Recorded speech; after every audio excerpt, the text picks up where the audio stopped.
할렐루야. 여러분 다 편안하셨죠? 오늘 또 이렇게 예배 자리에 오신 여러분을 환영하고 또 함께 주님을 높일 수 있어서 대단히 감사합니다. 무엇보다도 이 참 귀한 찬양으로 이렇게 수고해 주신 여러분에게 고마운 마음을 전합니다. 올 때마다 제가 늘 앞에서 좀 듣고 싶은데 뒤에서 들어야 되는 늘 불편함이 있지만은 그러나 그런 가운데서도 하나님이 참 이 찬양을 통해서 주시는 감격이 얼마나 큰지 모릅니다. 너무 감사하고 여러분의 수고와 헌신에 대해서 귀한 말씀을, 귀한 또 격려를 좀 드리고 싶은 마음이 있습니다. 대단히 감사합니다. 여러분 저랑 이렇게 한 달에 이번 달은 좀 가까이 뵀습니다만은 이렇게 가끔 뵙는 것 괜찮습니까? 네. 그래요. 다들 이렇게 건강한 모습으로 뵙게 돼서 아주 기쁘게 생각합니다. 사실 오늘 제가 여러분과 함께 말씀을 나눌 시간이 그렇게 많지는 않습니다. 사실은 대부분의 많은 교회들이 이제 세례식은 또 따로 하고 성찬식 따로 하고 그런데 두 개를 같이 해야 되니까 말씀을 나눌 시간이 아주 제한되어 있습니다. 그럼에도 불구하고 짧은 시간이지만 하나님께서 우리에게 주시는 귀한 음성을 듣고 이 말씀이 여러분의 또 이번 한 주간의 삶을 능력 있게 만들어주는 그런 말씀이 되었으면 좋겠다라는 그런 생각을 갖습니다. 여러분 어렸을 때부터 아마 계속해서 여러분이 반복해서 들었던 말 가운데 자아정체감이라는 말이 있을 것입니다. 심리학적인 용어입니다만은 셀프 아이덴티티라고 아마 익숙한 단어일 겁니다. 지금은 뭐 잊어버렸을지 모르겠는데 많은 사람들이 이 단어를 가리켜서 청소년기 때만 해당되는 단어라고 생각합니다. 그래서 청소년 시절에 자아정체감이 형성된 때인데 그때 이 자아정체감이 잘 형성되는 것이 무엇보다도 중요하다. 그래야 인생을 건강하게 살 수 있다라고 그렇게 이야기를 합니다. 그런데 저는 그렇게 생각하지 않습니다. 인생을 살아보니까 자아정체감, 내가 누구냐, 또 내가 무엇을 위해서 살아야 될 것인가를 느끼고 경험하고 확인하는 것은 평생에 해야 될 일이다. 저는 그렇게 생각합니다. 제가 이제 나이가 들어가면서 저도 제 자신의 삶 속에서 늘 발견하는 것은 뭔가 하면은 미래에 대한 에너지, 미래에 대한 어떤 활력, 다이나믹 이것이 계속해서 불타오르지 않는다라는 것입니다. 세월이 지나면서 나이가 들면서 뭐 인생이 그런 거지, 삶이 그런 거지, 세상이 그런 거지 이렇게 생각하면서 자꾸 움츠러들고 자꾸 주저앉으려고 그러고 새로운 도전을 하려고 하지 아니하고 미래를 향해서 새롭게 나아가려고 하지 않는 그러한 모습들을 종종 발견해 봅니다. 여러분 어떻습니까?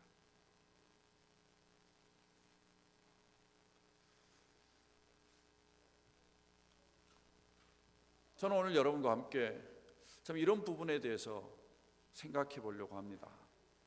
하나님이 그걸 원하실까? 하나님이 우리가 지금 이런 모습으로 살아가길 원하실까? 저는 하나님은 그렇지 않다고 생각합니다. 성경을 살피면 살필수록 하나님께서는 우리에게 계속해서 우리 자신이 누구이며 우리가 무엇을 행해서 위해서 살아야 될 것인가를 계속해서 도전하시고 그런 인식을 가지고 인생을 다이나믹하게 살고 마지막까지 우리가 참으로 육신이 부패하지만은 속사람은 날로 새로워지는 그러한 인생을 살기를 주님은 원하신다고 저는 믿습니다. 그런 면에서 우리 자신들을 다시 한번 돌아보면서 하나님의 말씀에 따라서 좀 우리의 인생이 마지막까지 빛나는 인생, 영광스러운 인생이 좀 돼야 되지 않겠는가 그런 생각을 해보는데 여러분 그렇지 않습니까? 하나님께서 우리 강변교회 모든 식구들 위해 이러한 은혜를 주셔서 여러분의 삶이 계속해서 더욱더 활력 있고 능력 있고 다이나믹해지고 참 하나님께서 여러분을 향해서 가지고 있는 그러한 비전과 꿈을 이루는 그러한 멋있는 삶이 되기를 주의 이름으로 축원합니다. 네. 이런 면에서 우리가 다시 한번 소위 자아정체감을 갖는 것이 무엇보다도 중요한데 오늘 이 본문의 말씀으로 에게 그 부분에 대해서 중요한 메시지를 주고 있습니다. 오늘 성경을 여러분 다시 한번 보시길 바랍니다. 27절에 보면은 뭐라고 이야기를 하는가 하면은 여러분 27절의 말씀을 다 같이 한번 보시죠. 다 같이 한번 읽어볼까요? 시작. 너희는 그리스도의 몸이요 지체의 각 부분이라. 이 너희는 크리스천을 이야기합니다. 예수를 믿는 사람들이죠.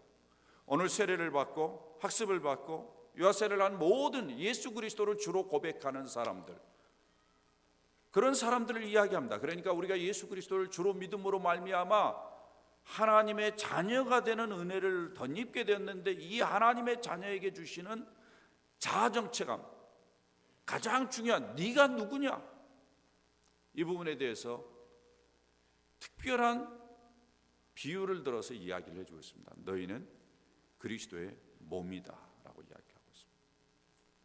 몸이다. 이 말은 상당히 중요한 의미를 우리에게 보여주고 있는데, 여러 각도에서 이제 우리에게 주시는 메시지가 있습니다. 예수를 믿으면 우리 모두 다 교회의 일원이 됩니다. 교회의 일원이 되는데, 교회의 일원이 되는 한 사람 한 사람을 가리켜서 너희는 그리스도의 몸이다 라고 이야기를 하는데, 이 말은 상당히 우리의 자아정체감을 형성하는 데 있어서 가장 중요한 메시지를 주고 있습니다. 그게 뭔가 하면 바로 너희는 예수 그리스도와 동일한 존재라는 것입니다. 사랑하는 여러분, 이 땅을 사는 동안에 예수 그리스도와 나는 동일한 존재라는 생각을 얼마나 했는지 모르겠습니다만, 오늘 이 시간 이 말씀을 통해서 다시 한번 나는 예수 그리스도와 동일한 존재라는 것을 확신할 수 있기를 주의 이름으로 축원합니다. 왜 이 이야기를 하느냐? 잘 들으세요, 여러분. 저는 이 앞에 지금 우리 어린이들이 있는 것을 아주 기쁘게 생각하는데, 우리 어린이들이 어른 예배에 같이 이렇게 참여하는 거 얼마나 좋은지 몰라요. 애들이 얼마나 이야기를 잘 듣는지 보세요. 여러분 보세요. 다 저한테 눈을 맞추고 있잖아요. 고개를 숙인 애가 하나도 없어요. 저 보세요. 다 저를 보고 있잖아요. 다 저를 보고 있잖아요. 얼마나 멋있는지 몰라요. 꼼짝도 안 하잖아요. 눈을 맞추잖아요, 이렇게. 사도 바울이 우리를 가리켜서 그리스도의 몸이라고 이야기를 했는데, 왜 이야기를 했느냐? 사도 바울이 깨달음이 있었어요. 어떤 깨달음이냐? 여러분이 아시는 대로 사도 바울은 예수 믿는 사람들을 잡아 죽이려고 했던 사람입니다. 그래서 예수 믿는 사람들을 잡아 죽이기 위해서 다메섹으로 이제 가는 길이었어요. 근데 호련히 하늘에서 빛이 있어가지고 거꾸러졌잖아요. 거꾸러졌는데 누가 나타났어. 그래서 사도 바울이 묻습니다. 당신이 누구십니까? 라고 물어보니까 예수님이 그에게 대답하기를 뭐라고 이야기하냐면, 나는 네가 핍박하는 나사렛 예수다, 이렇게 이야기를 해요. 나는 네가 핍박하는 나사렛 예수라. 자 보세요, 여러분, 지금 사도 바울이 예수님을 핍박했어요, 안 했어요? 예수님 핍박했어요, 안 했어요? 안 했죠. 예수님과 상관이 없었어요. 그런데 예수님은 뭐라고 이야기하냐면, 너는 지금 나를 핍박하고 있어. 사도 바울이 핍박한 사람들은 누구예요? 초대교회 교인들이에요. 초대교회를 핍박한 거예요. 그런데 예수님은 그걸 뭘로 인식한 거예요? 나를 핍박한 걸로 인식한 거예요. 그 말은 무슨 말이에요? 교인들과 예수님이 자기를 어떻게 한 거예요? 동일시했다는 이야기죠. 여기에 그리스도의 몸이라는 비유를 쓴 것은 사도 바울이 바로 그런 맥락에서 쓴 거예요. 사랑하는 여러분, 이것은 예수님께서 자기와 우리를 동일하게 여겨준다라는 것입니다. 성경에 보면 하나님께서 예수 그리스도와 함께 우리를 하나님의 상속자라고 부르셨다라는 그런 말씀이 나옵니다. 예수 그리스도와 우리를 동일한 존재로 여겼다라는 거예요. 사랑하는 여러분, 여러분이 이 땅을 사는 동안에 나는 예수 그리스도와 동일한 존재라는 자아정체감을 가지고 살아가는 축복이 있기를 주의 이름으로 부탁을 드립니다. 나는 부족하죠. 연약하죠. 별 볼 일 없죠. 그럼에도 불구하고 하나님이 나를 존귀히 여기고, 하나님이 나를 귀히 여기고 예수 그리스도와 동일한 위치에 세워놓으시고, 그 예수 그리스도에게 주실 영광, 그가 비록 십자가에 죽으셨지만 하나님이 그를 지극히 높여 모든 이름 위에 뛰어난 이름을 주신 그 영광을 우리에게도 주신다는 약속의 말씀입니다. 할렐루야. 여러분이 믿음을 가지고 살아갈 수 있기를 주의 이름으로 축원합니다. 이것이 자아정체. 그래서 저는 사실은 그렇게 능력 있는 사람이 아니지만은 저는 이 세상을 살아갈 때 당당하게 살아갑니다. 나를 통해서 주님이 드러난다. 나는 예수 그리스도와 동일한 존재다. 내가 부족한 하나님이 나를 하나님의 자녀로 인정해 주셨다. 이게 때로 부담이 돼요. 왜? 내가 예수 그리스도를 드러내는 사람이니까 나를 통해서 뭐가 해요? 예수 그리스도가 뭐예요? 나타나야 되잖아요. 내가 예수 그리스도와 동일한 사람, 나를 통해서 예수님이 드러나야 되죠. 부담이 되죠. 부담이 돼요. 되는 건 사실이에요. 왜? 사람들이 나를 보면서 예수 그리스도를 발견해야 되는데 그렇지 못하니까. 사실은 크리스천이라는 말 자체가 작은 예수라는 의미잖아요. 나를 통해서 예수의 모습이 드러나야 되는데 그렇지 못하니까 부담이 돼요. 그럼에도 불구하고 나같이 부족한 죄인 중의 괴수가, 연약한 자가 참으로 예수 그리스도와 동일한 존재로 존귀 여김을 받고 귀중 여김을 받고 주님 앞에서 쓰임 받을 수 있다라는 것이 얼마나 큰 축복인가라는 생각을 하면서 감격해 봅니다. 이러한 감격이 여러분에게도 있기를 주의 이름으로 축원합니다. 그 다음에 여기에서 이제 또 한 가지, 이러한 정체감 속에서 우리가 인식해야 될 것이 있어요. 그게 뭔가 하면은 우리 모두 다 이렇게 특별한 존재지만은 동시에 서로 의존적이라는 거예요. 서로 지체라는 이야기입니다. 그래서 교회를 중심으로 해서 모두 다 의존되어 있고 유기적인 관계로 서로 힘을 모아야 될 사람이라는 사실을 인식하면서 우리가 힘써야 될 일이 하나 있어요. 그게 뭔가 하면은 25절의 말씀입니다. 여러분 25절의 말씀을 한번 보시죠. 몸 가운데 분쟁이 없고 오직 여러 지체가 서로 같이 뭐하게 하셨다고 이야기합니까? 돌보게 하셨느니라.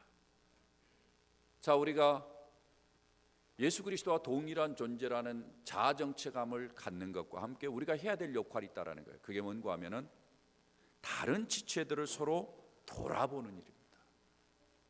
돌아보는 일이에요. 다른 지체를 서로 귀중히 여기면서 그들을 살피는 일이라는 거예요.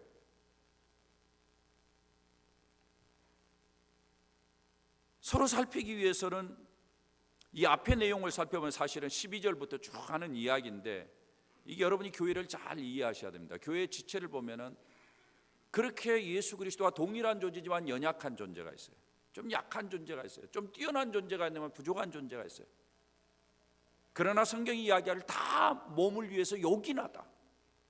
그러니까 내가 좀 부족해도 그건 그렇게 이슈가 되지 않아요. 하나님의 교회에 요긴한 자로 하나님이 나를 불렀어요. 그게 문제가 되지 않아요. 근데 우리는 늘 비교하고 그렇기 때문에 서로 비교의식을 가지고 사람들을 보니까 서로 어떨 때는 우월감을 가지고 어떨 때는 열등감을 가지고, 여러분 이것은 크리스천의 건강한 모습이 아닙니다. 비록 내가 연약해요, 부족해요. 그러나 주님께서는 나를 요긴하게 들어쓰시기 위해서 그렇게 만드셨어요. 그렇기 때문에 우리가 서로를 볼 때도 좀 약해 보여도 부족해 보여도 하나님의 교회의 요긴한 자라는 사실을 인식하면서 그들을 존중히 여기면서 이제 서로 해야 될 게 있는데 그게 뭔가 하면은 여기에 보면은 서로 같이 돌보아라 이런 이야기. 그래서 우리가 이 땅을 사는 동안에 마지막까지 평생 해야 될 중요한 일이 있다면은 연약한 지체들 또 같이 신앙생활하는 모든 지체들을 똑같이 격려하며 돌보는 일입니다. 여기에 이 돌본다라는 말의 본래 의미는 뭔가 하면 취업 시킨다라는 거예요. 취업 시킨다. 계속해서. 그러니까 우리가 서로를 돌아보면서 나를 통해서 저분이 힘을 얻도록 그렇게 해줄 필요가 있다는 거예요. 이게 교회라는 거예요. 그렇게 살 때 결국은 내가 행복하다라는 거예요. 그렇게 살 때 내가 온전한 기능을 하면서 내가 만족하고 내가 복되고 내가 영광스럽게 된다라는 거예요. 그게 교회라는 거예요. 저는 사랑하는 우리 강변교회 모든 식구들이 바로 이런 면에서 서로 격려하고 서로 이렇게 북돋우면서 서로 힘을 주는 그러한 아름다운 관계가 될 수 있기를 주의 이름으로 부탁을 드립니다. 그렇게 살 때 진정 행복해. 제가 인생을 이렇게 살아보니까 젊었을 때는 그냥 서로 경쟁하면서 앞장서려고 정신없이 달려왔더라고요. 그렇더라고요. 제가 보니까 뭐 경쟁하면서 다른 사람을 짓밟고 그런 의식은 없었어요. 제가 어렸을 때부터 예수를 알았으니까. 그러나 하나님께서 나를 좀 아름답게 써줬으면 좋겠다라는 생각을 가지고 그냥 정신없이 그냥 달려왔어요. 그런데 제가 이렇게 나이가 들어가면서 발견한 것은 하나님의 교회는 나만 뛰어난다고 되는 게 아니더라. 하나님의 교회는 함께 하는 거더라. 그러면서 이제 격려하는 법을 제가 좀 배우기 시작했어요. 돌아보는 것을 좀 배우기 시작했어요. 그러면서 참 이 교회를 세워가는 이 일들을 좀 하게 돼요. 제가 우리 강변교회 오면서도 기쁨으로 오게 된 이유 중에 하나는 바로 이런 거예요. 여러분도 하나님의 교회 몸된 지체니까. 안 그렇습니까? 그렇죠. 여러분이 하나님의 몸된 교회의 지체예요. 그래서 사실은 전체 하나님의 교회죠. 여러분 강변교회가 저는 친구들 교회입니다만은 전체 하나님의 교회 한 지체들이에요. 한 지체가 아파하고 한 지체가 고통을 당하면은 뭐예요? 제가 와야죠. 조금이라도 오는 것 자체가 격려가 되고 힘이 되면 좋겠다라는 그런 마음을 가져보는 거죠. 그래서 우리 성도들이 이 땅을 사는 동안에 성도들끼리 서로 격려하셔야 됩니다. 여러분이 그것을 소중하게 생각하고 이제는 그 일에 전심전력하면서 인생을 살아가면은 여러분의 삶이 참으로 복되리라고 저는 생각합니다. 그래서 서로 취업시켜. 특별히 이제 여러분이 아시다시피 우리 교회가 담임 목사님이 지금 없는 그러한 상황을 좀 지내고 있어요. 이럴 때가 참 어떤 면에 위험한 때입니다. 우리도 모르게 시험에 빠질 수 있어요. 그럴 때 우리는 늘 생각해야 될 것이 뭔가 하면 바로 이런 거예요. 내가 누구인가? 정체감이에요. 나는 그리스도와 동일한 존재다. 나를 하나님의 교회로 부르셨다. 이 교회가 뭔가? 그리스도의 몸이다. 이 교회는 어떻게 돼야 되느냐? 그리스도를 드러내는 교회가 돼야 된다. 이 교회는 어떻게 움직여야 되느냐? 잘하는 사람, 못하는 사람 가릴 것 없이, 강한 사람, 연약한 사람 가릴 것 없이 서로 격려하면서 서로 힘을 북돋우면서 세워가는 것이 교회다.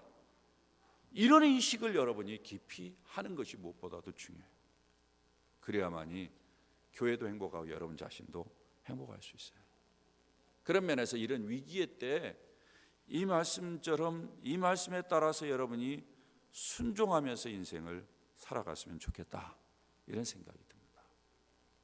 그래서 여러분들이 열심히 이제 격려하는 일을 하셔야 되는데, 제가 보니까 성도들이 대부분 경우는 이 말로 사람을 살리기도 하고 죽이기도 해요. 성경에 보니까 이런 말씀이 있어요. 잠언서 18장 21절에 죽고 사는 것이 혀의 힘에 달렸다. 혀가 사람을 죽이기도 하고 살리기도 한다. 경험하십니까? 맞습니까? 그렇죠. 가정에서도 그렇죠. 혀로 아내를 죽이기도 하고 살리기도 해요. 혀로 자식들을 죽이기도 하고 살리기도 해요. 말이 중요한 거죠. 이 말을 잘해야 돼요. 그래서 신앙의 성숙도는 뭘로 측정하느냐? 말로 측정하는 겁니다. 말로. 그 말이 어떠느냐에 따라서 그 사람이 얼마나 성숙했는지를 알 수 있어요. 여러분들이 참으로 이제는 그리스도의 몸이라는 것을 인식함과 동시에 이제는 말로 서로 격려하는 일을 하십시오. 말을 함부로 해서는 안 됩니다. 서로 축복하는 말을 많이 하세요. 성경에 보면 축복하는 말을 자주 하도록 합니다. 화평의 말을 많이 하세요. 서로 덕을 쌓는 말을 많이 하세요. 서로 되는 말을 많이 하세요. 안 되는 말, 서로 부정적인 말, 서로 죽이는 말, 서로 의기소침하게 하는 말, 이런 말이 아니라 살리는 말, 긍정적인 말. 저는 번역의 신학자는 아닙니다. 번역의 신학의 문제는 잘못됐죠. 예수 믿으면 무조건 잘 된다는 거, 그건 아니죠. 성경에서 예수 믿어도 우리에게 고통이 있죠, 어려움이 있죠. 그러나 중요한 것은 뭔가 하면은 그런 어려움과 고통 가운데서도 우리는 서로 격려하는 말, 좋은 말, 힘을 북돋워주는 말, 세워주는 말, 이런 말을 해야 되는 거예요. 여러분 잘 아시다시피 여리고를 정탐하는 10명의 정탐꾼이 있었지만 2명만이 긍정적인 보고를 했어요. 나머지는 다 안 된다고 그랬어요. 2명. 똑같은 상황을 봐도 2명은 좋은 부분을, 되는 부분을 봤어요. 여러분, 되는 부분을 보셔야 돼요. 안 되는 부분을 보는 것은 아니에요. 되는 부분을 보셔야 돼요. 그걸 보면서 나아가고 서로 격려하면서 되는 부분을 놓고 서로 인커리지하고, 서로 섬기면서 서로 칭찬하고. 여러분, 교회 안에서도 좀 서로 칭찬했으면 좋겠어요. 안 그렇습니까? 모이면 늘 남 이야기하지 말고 서로 칭찬하고, 그러면서 서로 세워질 때 우리 강변교회가 위기 가운데서도 더욱더 든든히 서가리라고 저는 믿습니다. 사랑하는 여러분, 여러분이 누구라고요? 예수 그리스도와 동일한 분이에요. 그 자부심을 가지고 사십시오. 여러분, 그 자부심을 가지고 사세요. 여러분이 누구라고요? 다른 사람을 격려할 분들이에요. 세워줄 분들이에요. 생명을 주는 분들이에요. 살리는 분들이에요. 그 역할들을 하시면서 여러분 인생을 살 때 여러분 나이가 들어도 더 빛나고 나이가 들어도 더 영광스러운 모습을 갖출 수 있으리라 저는 믿습니다. 이러한 은혜가 여러분 모두에게 있기를 주의 이름으로 축원합니다. 같이 머리 숙이겠습니다. 아버지 고맙습니다.